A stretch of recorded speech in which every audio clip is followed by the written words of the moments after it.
जय जय श्री चैतन्य जय नित्यानंद। जय दैत चंद्र जय गौर भक्त वृंद। शत वर्ष सप्त तीर्थे मिले जहाँ भाई, नवद्वीपे एक रात्र वासे तहाँ पाए। हरे कृष्ण। सभी भक्तों को स्वागत है हमारे आज के सत्र में, नवद्वीप धाम महात्म्य में।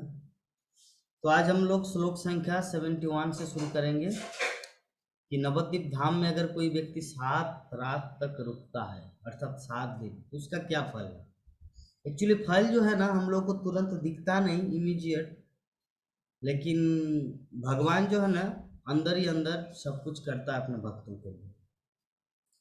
हम लोग जानते हैं जब सुदामा गए थे द्वारकाधीश के पास, अर्थात भगवान श्री कृष्ण के पास, तो सुदामा किस उम्मीद से गए थे, ताकि गरीबी बहुत चल रहा है, हे कृष्ण अगर आप थोड़ा मदद करते, अकाउंट में कुछ रुपया डाल देते तो शायद EMI इस करके पैसा उठा के अपना घर संसार चलाते।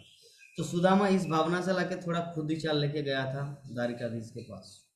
तो भगवान श्री कृष्ण तो जानते हैं, तो भगवान श्री कृष्ण तो हमारे बुद्धि के द्वारा चलने वाला व्यक्ति नहीं है, उसका बुद्धि उत्तम है, हमारा बुद्धि अधम है। हम लोग सोचते कि शायद ये करने से ऐसा होता, भगवान अगर मुझे इस तरह के छोटा सा एक नौकरी देते तो अच्छा होता, कृष्ण अगर मैं मुझे एक बड़ा बिजनेस बना दिया होता, बिजनेसमैन बना दिया था तो ऐसा होता। हम लोग एक थिंकिंग करते हैं। तो हमारा क्या है, प्लान है और कृष्ण का क्या है, उसके पास है मास्टर प्लान। तो सुदामा जब गए द्वारका में, तो जब 3-4 दिन रहे, उसके बाद जब रिटर्न आ रहा है, तो रिटर्न आने के टाइम उन्होंने सोचा कि मैं जिस उम्मीद से गया था वो मैं बोल भी नहीं पाया और कृष्णा समझ भी नहीं पाया, और इस तरह दुखी होकर लौटा। और जैसे ही अपने गांव आए पोरबंदर, तो देखा कि ऑलरेडी भगवान उसको बिल्डिंग, धन, लक्ष्मी, सब कुछ, उनकी पत्नी को चिर यौवन का वरदान मिला है, हर तरह से सुसंपन्न करके रखे थे। जरा सोचिए कि सुदामा को ये आइडिया, ये बात पता नहीं था, जब वो यहाँ पर आए तब उनको पता चला। तो क्या कृष्ण उनको एडवर्टाइज किए, विज्ञापन दिए, अरे सुदामा आप क्या सोच रहे हैं, मैं तो भगवान हूँ, अंतर्जामी हूँ, तुम जो सोच रहे हैं ना देखिए, आप देखो, मैं चलिए आपको दिव्य दृष्टि दिखा रहा हूँ, वहां पे देखो आपका घर बना दिया। क्या भगवान ने सब विज्ञापन किया, कुछ एडवर्टाइज किया? नहीं, क्योंकि भगवान धीर है।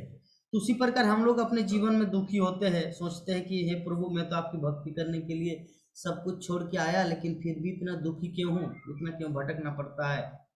तो कृष्ण जो है ना, हमारे लिए कुछ ना कुछ ऑलरेडी करके रखे हैं, तो जस्ट वो समय का देर है द्वारिका से पोरबंदर आने का, है ना। सुदामा का देर कितना था कि द्वारिका से पोरबंदर आने के लिए, क्योंकि उनके पास तो साधन नहीं था कि वीडियो कॉल के माध्यम से देखे कि घर में क्या हुआ है।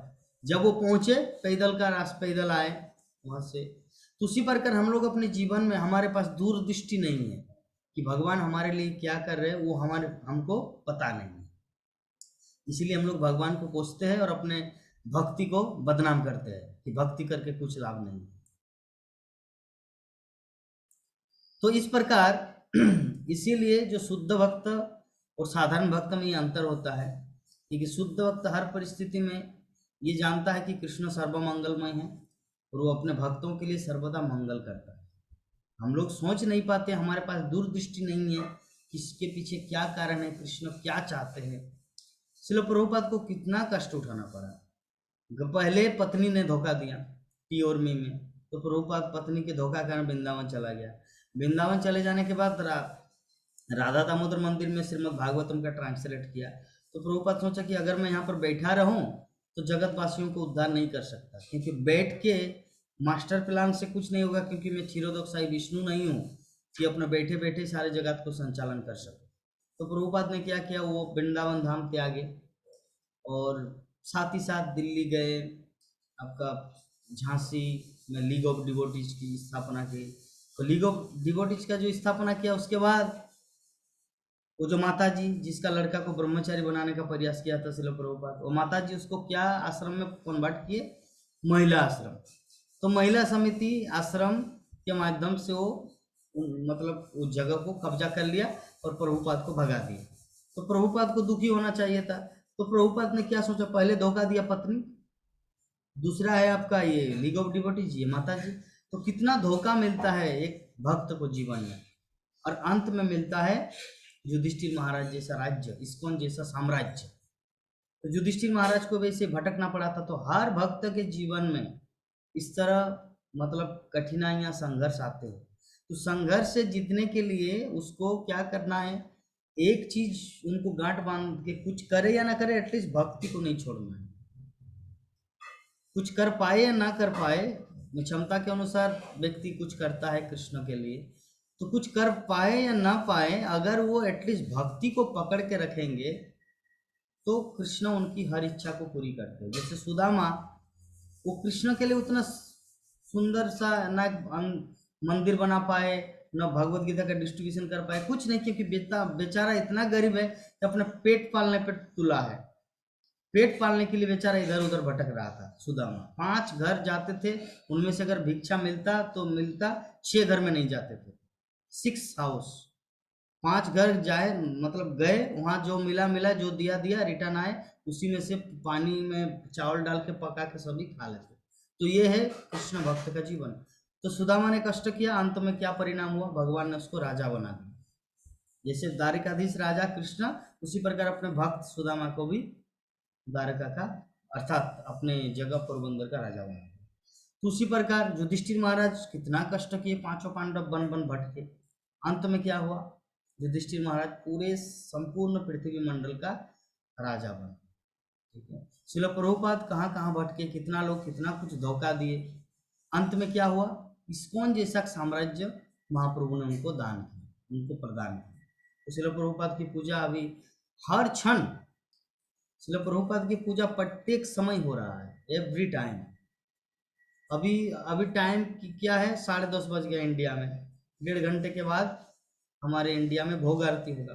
कहीं पर मंगल आरती हो रहा है, कहीं पर दर्शन आरती हो रहा है, कहीं पर शयन आरती, कहीं पर संध्या आरती। ये पूरे पृथ्वी मंडल में इस्कॉन है। तो शिल प्रभुपाद की पूजा, गुरु पूजा, दर्शन आरती इस प्रकार हो रहा है।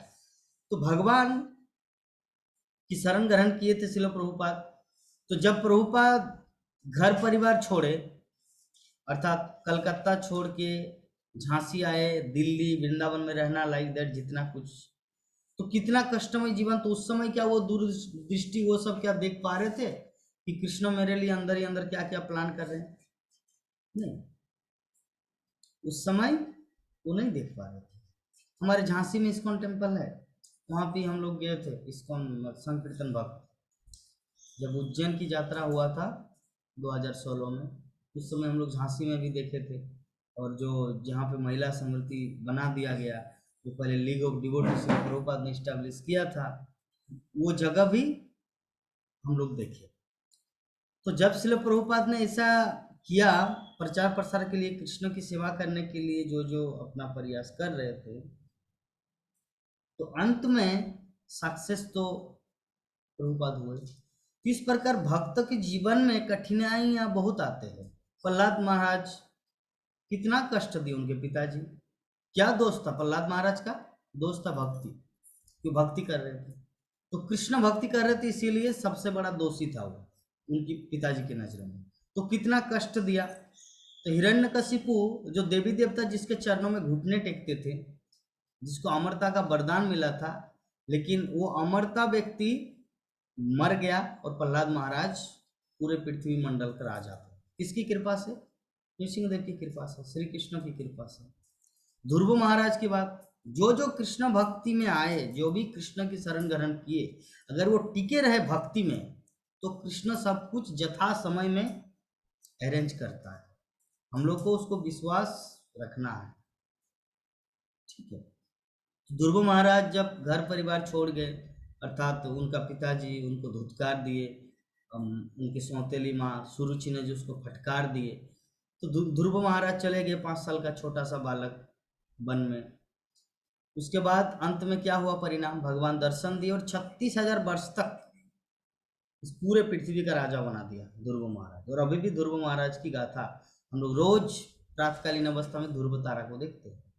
तो इस प्रकार इस संसार में जितने सारे भक्त हैं, कृष्ण भक्त है, वो अगर कृष्ण की शरण ग्रहण किए हैं तो भगवान श्री कृष्ण उनका इतना सुंदर सर्वमंगलमय करेंगे, वो सोच भी नहीं सकता, कल्पना भी नहीं कर सकता। इसीलिए मेरे गुरु महाराज कहते थे कि तुम कृष्ण भक्ति में आओ और कृष्ण की शरण ग्रहण करो, और कृष्ण आपको इतना रिवार्ड देंगे, इतना पुरस्कृत करेंगे जो तुम कल्पना भी नहीं कर सकते। इसमें हमारा कल्पना क्या है, एक एग्जाम्पल के रूप में चलिए हम इस्कॉन में आए, तो हमारा कल्पना क्या है, एक सुंदर सा एक बिल्डिंग हो, ठीक है, 10-15 करोड़ रुपया अपने अकाउंट में हो, एक एग्जाम्पल, ठीक है, नाम ख्याति सारे विश्व में फैले, ये हमारा एक मतलब इमेजिन अर्थात कल्पना शक्ति। तो कृष्ण अगर चाहे ना, चाहे क्या, कृष्ण करते हैं, कृष्ण ऐसा रिवार्ड देते हैं उस भक्त को तो कल्पना से भी परे हो, हमारी कल्पना से, कृष्ण की कल्पना से परे नहीं। कृष्ण तो ऐसे यूं ही इशारा कर देते उनको सब कुछ मिल जाता, ठीक है।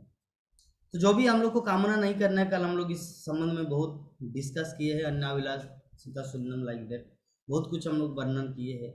तो अल्टीमेटली एक चीज स्मरण रखना है कि कृष्ण है सर्वमंगलमय, और हर अवस्था में कृष्ण हमारी रक्षा करते हैं, रक्षा करते थे, रक्षा कर रहे हैं और भविष्य में भी रक्षा करेंगे हर परिस्थिति में।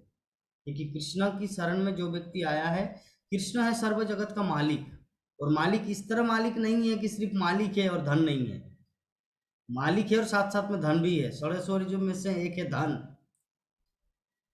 हमारे यहाँ पर क्या है, मान लीजिए कि एक परिवार का मुखिया है, परिवार में 7 फैमिली मेंबर है, तो जो मुखिया है अर्थात जो अभिभावक है, घर का जो बूढ़ा बाबा अर्थात दादू, वो रिटायरमेंट हो चुका है, उनके पास अभी पैसा नहीं है और पेंशन भी नहीं मिलती। तो यद्यपि वो सोच सकते हैं और पूरे परिवार उनको बोल सकते हैं ये हमारे मालिक है, तो मालिक का वैल्यू नहीं है जिसके पास पैसा ना हो।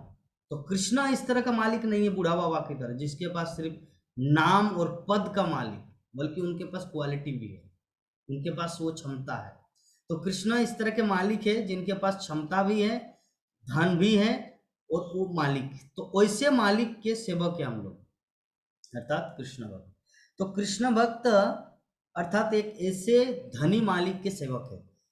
तो साधारणतः हम लोग देखते ही जगत में जो कोई पदाधिकारी होते हैं, लाइक कलेक्टर, जिला प्रशासन अधिकारी और पुलिस प्रशासन अधिकारी, विभिन्न तरह के जितने सारे ऑफिसर होते हैं, उनको कितना कुछ फैसिलिटी दिया जाता है। उनके लिए कॉलोनी अर्थात सुंदर सा घर रहता है, उनके लिए गाड़ी दिया जाता है, ड्राइवर, सिक्योरिटी गार्ड और मेंटेनेंस, एवरीथिंग प्रोवाइड करते हैं, और साथ साथ में 1-1.5 लाख रुपया वेतन भी।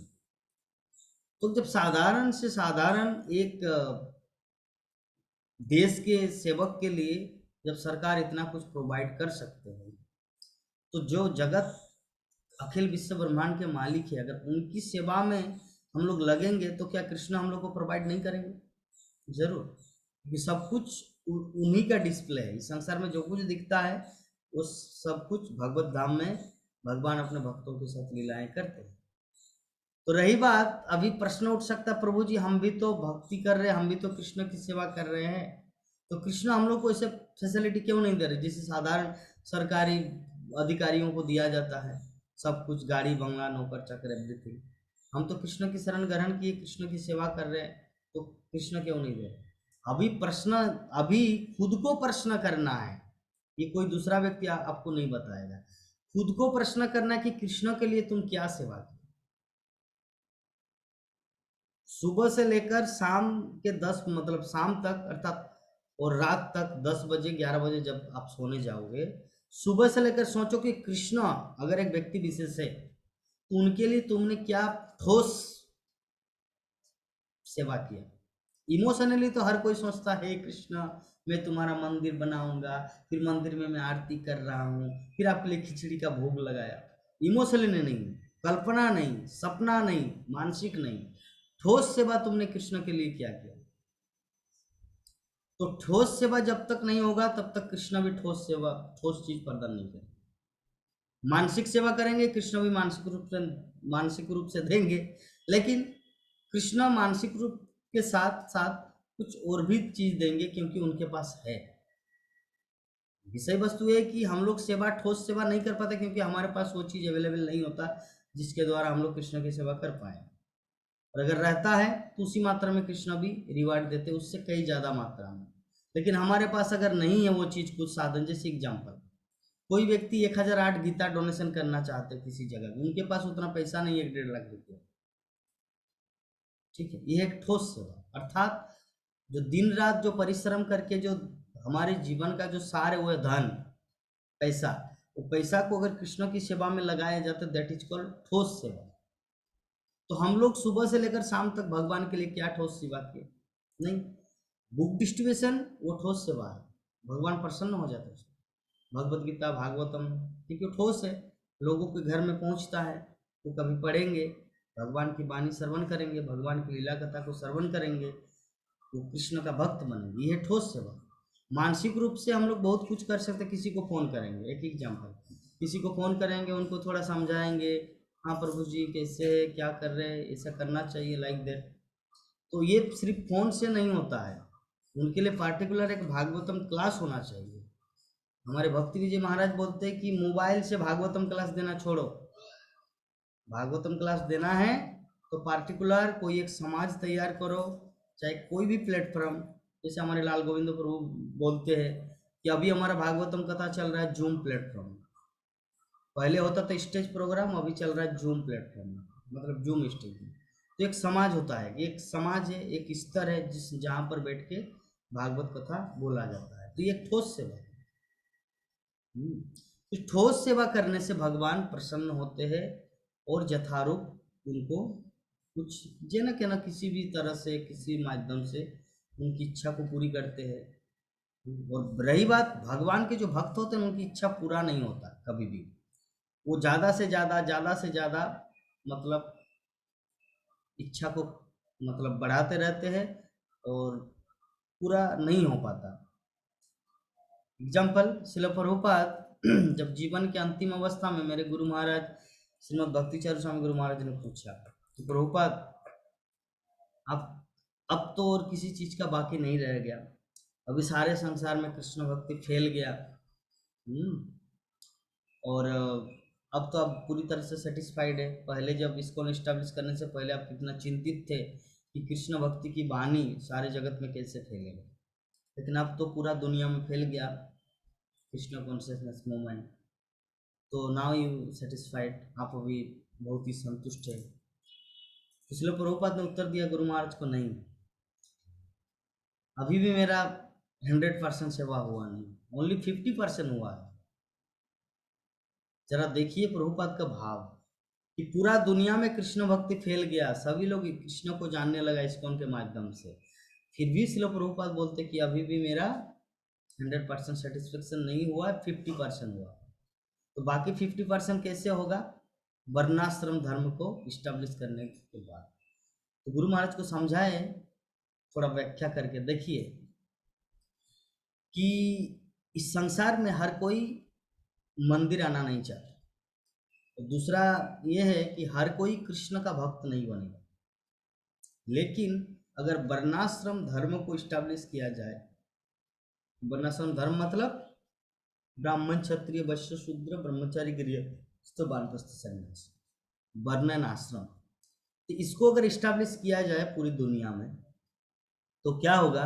व्यक्ति कृष्ण भक्त बने या ना बने, जो चार जो आश्रम में उनमें से किसी न किसी एक आश्रम में वो रहेगा, चाहे ब्रह्मचारी हो, चाहे गृहस्थ हो, चाहे वानप्रस्थ हो या सन्यास हो, वो चाहे क्षत्रिय हो, ब्राह्मण हो, शूद्र हो या वैश्य, ये चार जो स्टेज है, चार में किसी न किसी में रहेगा, वो पांचवा स्तर में नहीं रहना चाहिए। चाहे शूद्र है, अगर लेबर क्लास है तो शूद्र में है, और अगर बिजनेसमैन है तो वैश्य में है, और क्षत्रिय पुलिस प्रशासन अधिकारी देश के रक्षक है तो क्षत्रिय है, और जो दूसरों को ज्ञान देते हैं वैदिक शिक्षा तो ब्राह्मण है।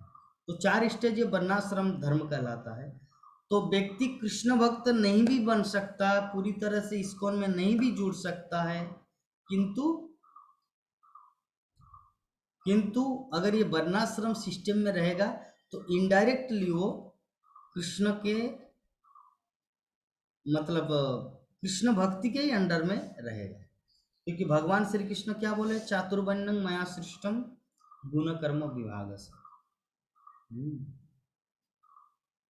चातुर्वर्ण्यं मया सृष्टम गुण कर्म विभाग से तस्य कर्तारपमि, तस्य कर्ता, श्लोक याद नहीं आ रहा।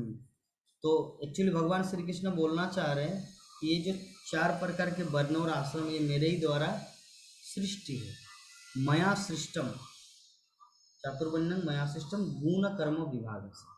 तो अगर कोई ये 4 वर्ण को पालन करता है तो अल्टीमेटली वो क्या कर रहे हैं, भगवान की बात को मान रहे हैं। क्या बात, चातुर्वर्ण्यं मया सृष्टम, मेरे द्वारा जो 4 प्रकार के जो वर्ण तैयार हैं उसमें वो सिचुएटेड रहेगा।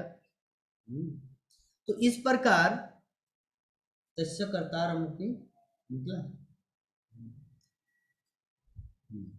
तो तो ये श्लोक किस प्रकार है कि चातुर्वर्ण्यं मया सृष्टम गुणकर्म विभाग स तस्य कर्तारमपि मां विद्ध कर्तारम अव्ययम, मतलब कि मनुष्य लोक में ही वर्णाश्रम आदि के कर्मों का अधिकार है। तो मेरे द्वारा गुणों और कर्मों के विभाग पूर्वक 4 वर्णों की रचना की गई है। श्रीमद् भगवद गीता 4th अध्याय श्लोक संख्या 13। और सृष्टि रचना आदि की कर्ता होने पर भी मुझ अव्यय परमेश्वर को तुम अकर्ता जानो। तो अर्जुन को भगवान श्री कृष्ण ये चीज समझा रहे हैं कि मैंने ये चातुर्वर्ण अर्थात 4 प्रकार के वर्णों का सृष्टि किए हैं, जिससे लोग यहाँ पर रह के मनुष्य जीवन को सफल बना सके। तो श्रील प्रभुपाद गुरु महाराज को ये चीज समझाया था कि लोग कृष्ण भक्त न बने, इस्कॉन टेम्पल में न आए, लेकिन एटलीस्ट वो चतुर अर्थात ये जो वर्णाश्रम सिस्टम में रहे तो इनडायरेक्टली वो कृष्ण कॉन्शियसनेस में ही रहेगा। तो ये चीज अभी तक हुआ नहीं, तो इसीलिए ये चीज आप लोगों का दायित्व है। जब ये पूरी तरह पूरे संसार में फैल जाएगा वर्णाश्रम, तब होगा मेरा 100% इच्छा पूरी। तो शिल प्रभुपाद 50% इच्छा लेकर ही भगवत धाम चले गए। अभी हमारा कर्तव्य है उस वर्णाश्रम धर्म को जगत के सामने फैलाना। तो अभी ये सब फैलेगा कैसे, ये तो कोई माइक में अनाउंस करके गांव गांव में, ये तो ऐसे संभव नहीं है। एक्चुअली सब कुछ के पीछे डिपेंड करता है ज्ञान। जब व्यक्ति के अंदर में ज्ञान आ जाएगा, जब श्रील प्रभुपाद के बुक्स लोग पढ़ेंगे तो उनको ऑटोमेटिकली समझ में आ जाएगा कि 4 प्रकार के मनुष्य समाज में 4 प्रकार के व्यक्तित्व होते हैं, ब्रह्मांड, ब्राह्मण, क्षत्रिय, वैश्य, शूद्र। तो ऑटोमेटिकली अपने आप को सिलेक्टेड कर लेंगे कि मैं कौन हूँ। अगर वो व्यवसायी संप्रदाय के है अर्थात व्यवसायी टाइप के व्यक्ति है तो वैश्य है, अगर वो लेबारगिरी काम कर रहे तो वो शूद्र है, अगर वो दूसरों को शिक्षा दान करते हैं, टीचर है, तो ब्राह्मण है, और अगर देश के रक्षक है तो क्षत्रिय। ऑटोमेटिकली व्यक्ति को समझ में आएगा। तो सब कुछ के पीछे वर्णाश्रम धर्म को फैलाने का सबसे बड़ा तरीका क्या है, इसलिए प्रभुपाद की शिक्षाओं को जगत के सामने फैलाना है। इसलिए प्रभुपाद की शिक्षाओं को फैलाने का विभिन्न तरीका है। उनमें से आपका ये जो हमारा नित्यम भागवत सेवया है, भागवतम क्लास, भगवत गीता क्लास। तो इस प्रकार लोग जब सुनेंगे, कि लोग जब भगवत गीता श्रीमद् भागवतम पढ़ेंगे तो उनको स्वयं में वह ये ज्ञान प्राप्त हो जाएगा। हाँ, तो अल्टीमेटली हम लोग समझ गए कि नवद्वीप धाम में, तो अभी हम लोग शुरू करने जा रहे हैं। ये तो हमारा इंट्रोडक्शन इतना हो गया कि शतवर्ष सप्त तीर्थे मिले जहाँ भाई, नवद्वीपे एक रात्र बसे तहा पाए। 7 शतवर्ष मतलब 100 वर्ष तक अयोध्या, मथुरा, मायापुरी, हरिद्वार, हरिद्वार को मायापुरी भी कहा जाता है, मायापुर नवद्वीप, मायापुरी हरिद्वार। तो सप्त मतलब ये जो सब सप्तपुरी है, इसमें से अयोध्या है, मथुरा है, मायापुरी है, हरिद्वार, काशी, कांची, अवंतिका, उज्जैन, दारावती, द्वारका, इन सप्त तीर्थों में वास करने पर जो फल प्राप्त होता है, अरे भाई श्री नवद्वीप धाम में एक रात्रि वास करने से ही वो फल प्राप्त हो जाता है। शतवर्ष सप्त तीर्थे मिले जहाँ भाई, नवद्वीपे रात्रवासिताः पान् हेन नवद्वीपधाम सर्वधाम सार कलिते आश्रय करि जीव होय पार। कि ऐसा नवद्वीप धाम अर्थात हेनो नवद्वीप धाम सर्वधाम सार, कि ऐसा श्री नवद्वीप धाम अन्य सभी धामों का सार स्वरूप है। कंपेयर नहीं किया जा रहा कि कौन धाम, सब धाम की अलग अलग महत्ता है, लेकिन ये जो नवद्वीप धाम है ये क्या है, सभी धामों का सार है, सार। कलियुग में जीव इस धाम का आश्रय करके ही अनायासी संसार सागर को पार हो जाता है।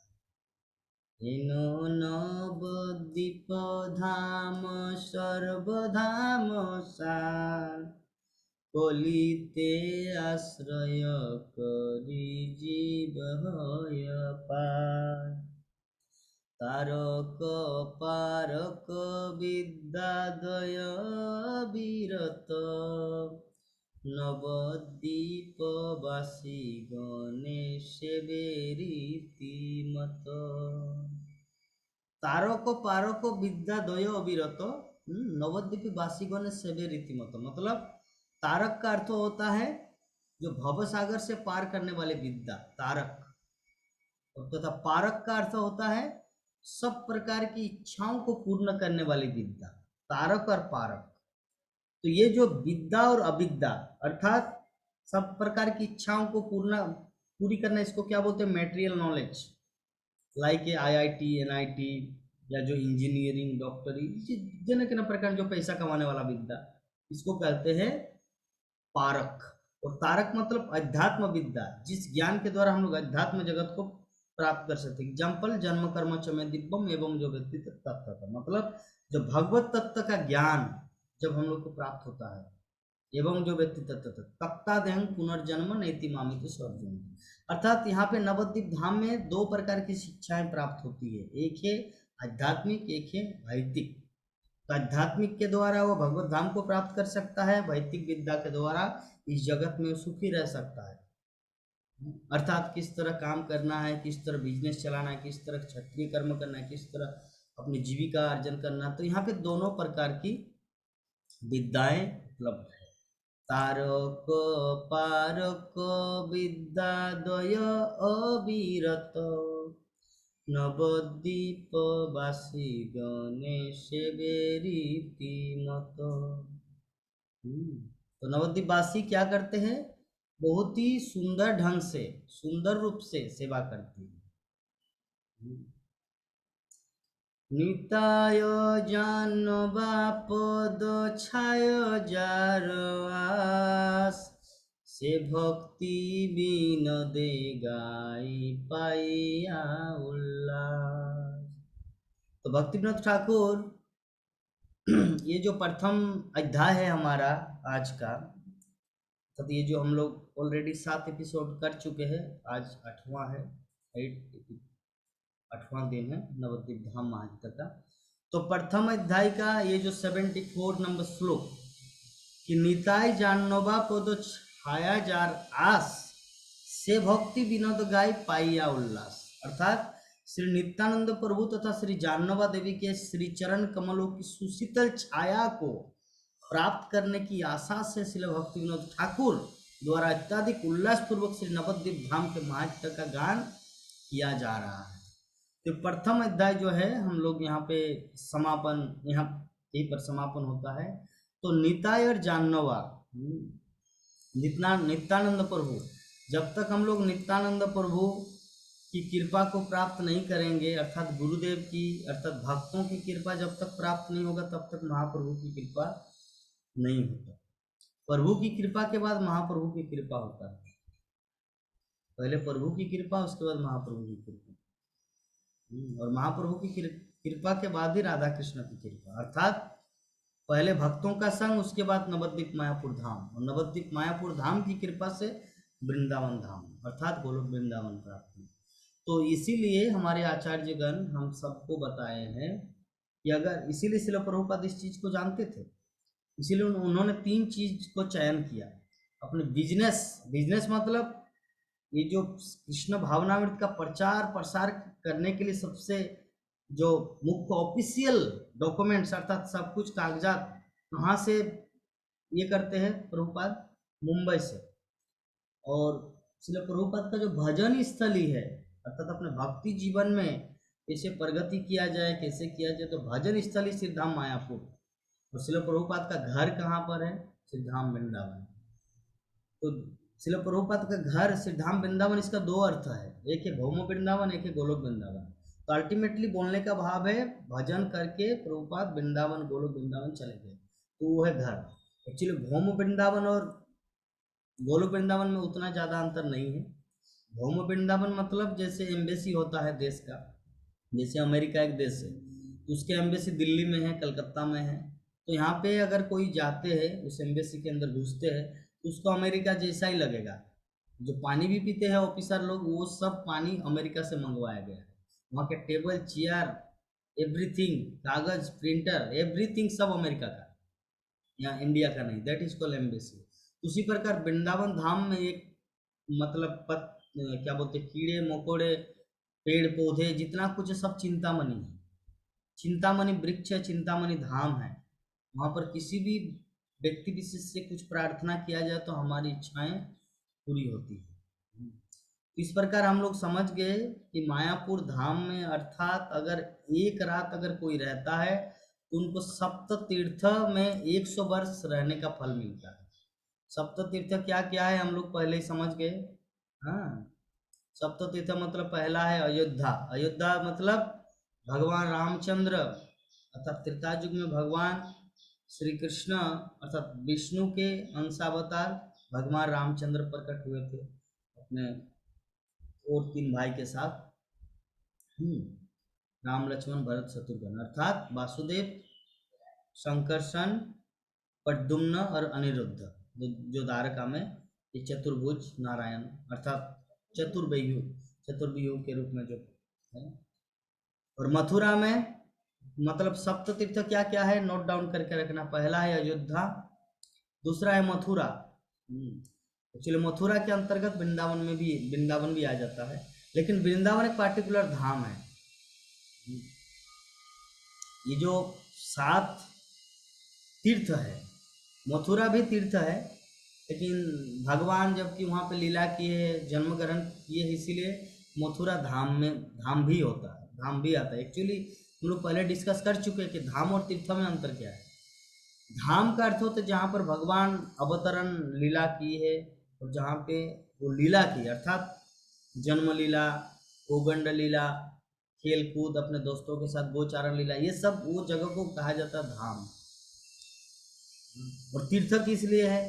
तीर्थ इसलिए, तीर्थ का अर्थ होता है कोई मुनि ऋषि जो तपस्या करने के फलस्वरूप तपस्या करते हैं, तपस्या करने के बाद भगवान विष्णु उनके सामने प्रकट होते हैं, और प्रकट होने के बाद उसको मनचाहा वरदान देते हैं, और भगवान उस समय सेम टू सेम उसी समय में बोलते हैं कि जो भी व्यक्ति इस जगह में तपस्या करेगा, भक्ति करेगा, तो उसका 100 गुना फल ज़्यादा मिलेगा। तो वो तब से वो जगह बन जाता है तीर्थ।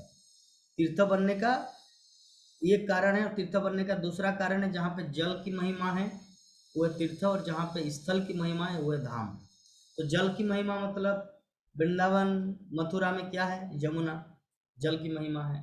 और भगवान श्री कृष्ण वहाँ पे अवतरण लीला की है, बाल्य लीला की है, गोगंड लीला की है, इसका मतलब वो धाम भी है और तीर्थ दोनों है। तो मथुरा क्या है? धाम और तीर्थ दोनों, ठीक है। और अयोध्या क्या है? अयोध्या धाम भी है और तीर्थ भी है, क्योंकि अयोध्या में भी बहुत सारे ऋषि मुनिगण वहाँ पे तपस्या किए हैं। हाँ, और जैसे एग्जाम्पल मथुरा का देते हैं, वृंदावन में क्या है? मधुबन। तो मधुबन में ध्रुव महाराज तपस्या किए थे। वहीं पर वो ओम नमो भगवते वासुदेवाय बोल के जप किए थे 6 महीना, और भगवान प्रकट हुए थे। इसीलिए जहाँ पर भक्तगण भगवान को पुकारते हैं और भगवान वहाँ पर प्रकट हो जाते हैं, उस जगह को कहा जाता है तीर्थ। तो सप्त तीर्थ सप्तपुरी। हाँ, तो एक है हरिद्वार, पहला अयोध्या, दूसरा मथुरा, तीसरा है हरिद्वार अर्थात उसको मायापुरी कहा जाता है, मायापुरी। और चौथा काशी, काशी मतलब वाराणसी। तो काशी में भी बहुत सारे भक्तगण हुए हैं और भगवान के जो गुणावतार अर्थात भगवान शिव विश्वनाथ, भगवान विश्वनाथ के रूप में प्रसिद्ध है। द्वादश ज्योतिर्लिंग में से एक जो वहाँ पर विराजमान है और सभी भक्तों की इच्छाओं को पूरी कर रहे हैं। इसीलिए काशी भी तीर्थ है। और काशी में जबकि गंगा है वाराणसी, जिसके कारण वो तीर्थ में आता है, क्योंकि जहाँ पे जल की महिमा वो तीर्थ है। तो भगवान शिव अर्थात भगवान का गुणावतार है। कौन कौन? ब्रह्मा विष्णु महेश्वर। तो ब्रह्मा है रजोगुण के अधिकारी, विष्णु है सतोगुण के और शिव है तमोगुण के। इस दृष्टिकोण से शिव जी भगवान के अवतार है अर्थात गुणावतार। फिर अवंतिका, कांची। हाँ, कांची है आपका दक्षिण भारत में, कांची है। अवंतिका है अर्थात उज्जैन। अवंतिका में हमारे बहुत सारे पूर्व काल में, जैसे हम लोग जानते हैं, जो नीलमाधव प्रकट हुए। कहाँ पर? नीलगिरी पर्वत अर्थात जगन्नाथपुरी। तो उससे पहले वो जो राजा थे, राजा का नाम इंद्रदुम्न राजा। तो इंद्रदुम्न राजा कहाँ के थे? उज्जैन, अवंतिका। तो वही इंद्रदुम्न राजा ने प्रकट किया था जगन्नाथपुरी में आके जगन्नाथ बलदेव सुभद्रा महारानी को। और उसी उज्जैन में अर्थात अवंतिका में विक्रमादित्य देव, और उससे भी कई और भी बहुत कुछ हम लोग एकादशी व्रत में देखते हैं और विभिन्न पुराणों की कथा में उज्जैन का नाम आता है। हाँ, भर्तृहरि राजा जो था, जो अपनी पत्नी से इतना प्रेम करते थे कि उन्होंने अपनी पत्नी की सुंदरता के लिए 100 श्लोक की रचना की, जिसको बोलते श्रृंगार शतक। और जब उनकी पत्नी ने धोखा दिया, धोखा दिया मतलब किसी दूसरे के साथ चक्कर था, है ना, वो सोच रहे थे कि एक्चुअली एक मुनि, एक ऋषिवर उनको एक फल दिया और बोले कि जो सबसे प्यारा व्यक्ति आपका, जिसको तुम बहुत ज्यादा प्रेम करते हो, उनको ये फल दे देना। फल या कोई दूसरा कुछ था सामान, फल। तो वो फल क्या किया, वो अपनी पत्नी को दिए। तो पत्नी को बोले, कौन? भर्तृहरि, कि देखो मेरी प्यारी, मेरी गुड़िया, कि मैं तुमको बहुत प्यार करता हूँ, जिसके कारण ये जो मेरे जीवन का जो सर्वस्व अर्थात मुनि ने जो मुझे दिया, कि क्यों मुझे बहुत प्यार करते मुनि, मैं राजा हूँ, मैं देश को अच्छी तरह शासन कर रहा हूँ, इसीलिए वो सबसे प्यारा महंगा चीज मुझे दिया, क्योंकि वो मुनि भर मुझे प्रेम करते हैं। और उन्होंने साथ साथ ये भी कहा कि जो सबसे प्यारा व्यक्ति इस संसार में, उसको ये देना चाहिए। तो मेरे जीवन में तो तुमसे बढ़कर कोई है नहीं, you are my sweetheart, आप मेरी सबसे हृदय की रानी हो। तो इस प्रकार वो अपनी पत्नी को फल दिए। तो पत्नी को ये चीज पता चला कि किसको देना चाहिए, कि जो सबसे प्यारा व्यक्ति। तो पत्नी चक्कर चलाता है कि दूसरे व्यक्ति से। तो मंत्री मंत्री को वो प्रेम प्रेम करते, तो मंत्री को एक दिन बुलाया, और मंत्री को जैसे बुलाया तो मंत्री को बोले कि देखिए, किसी परंपरा के द्वारा मुझे फल प्राप्त हुआ है, तो सबसे जिससे प्रेम किया जाता है, सबसे बेस्ट फ्रेंड एंड शुभचिंतक जो है मेरे जीवन में, वो है तुम। इसीलिए मैं तुमको ये दे रहा हूँ, कृपा करके आप इसे ग्रहण करें। अभी मंत्री क्या करते थे, वही की एक जो नौकरानी, उससे प्रेम करते थे। हाँ, उसी राजमहल की एक नौकरानी।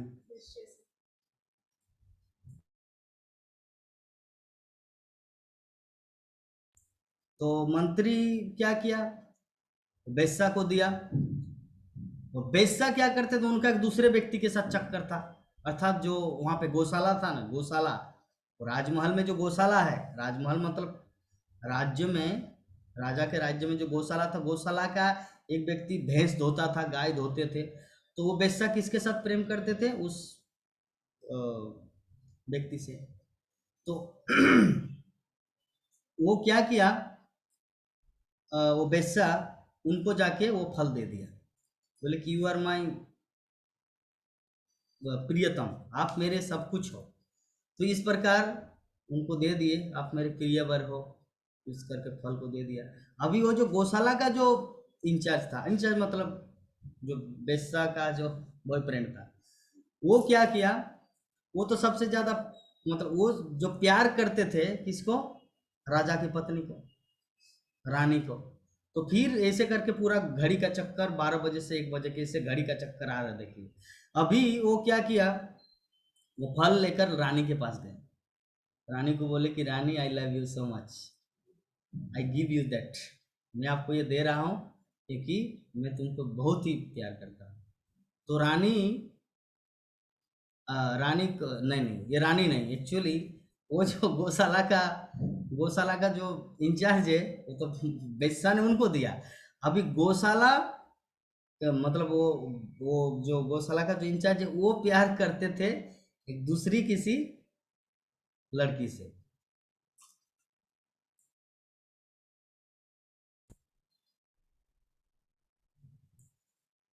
तो इस प्रकार वो एक्चुअली बेस्सा क्या किया, बेस्सा जो है ना, वो राजा से प्रेम करते थे। तो उन्होंने अल्टीमेटली जाके राजा को दिया। तब राजा को पता चला, अरे, तो बोले कि तुम कहाँ से प्राप्त किए, ये तुमको कौन दिया? बोले कि वो जो गौशाला का इंचार्ज है ना, वो मुझे दिया। अच्छा, राजा उनके पास चले गए, तो बोले कि आपको कौन दिया?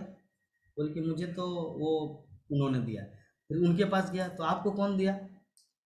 मंत्री के पास गया, मंत्री बोले कि आपकी पत्नी ने दिया, रानी ने। बोला अच्छा। तब से क्या किया भर्तृहरि राजा, जो पहले क्या लिखा था, श्रृंगार शतक 100 श्लोकों में रानी का मुखमंडल का वर्णन किया, यू आर सो ब्यूटीफुल, आपका चेहरा मतलब कमल की तरह है, आपका जो मतलब आंखें चंद्रमा की लालिमा की तरह, इस तरह करके विभिन्न प्रकार के 100 श्लोक का रचना किया था। उसके बाद जब धोखा दिया ना, मतलब वो उनकी जो पत्नी जो दूसरे से प्यार कर, तब से उन्होंने एक दूसरा श्लोक रचना किया 100 श्लोक में, उसको कहा जाता वैराग्य शतक।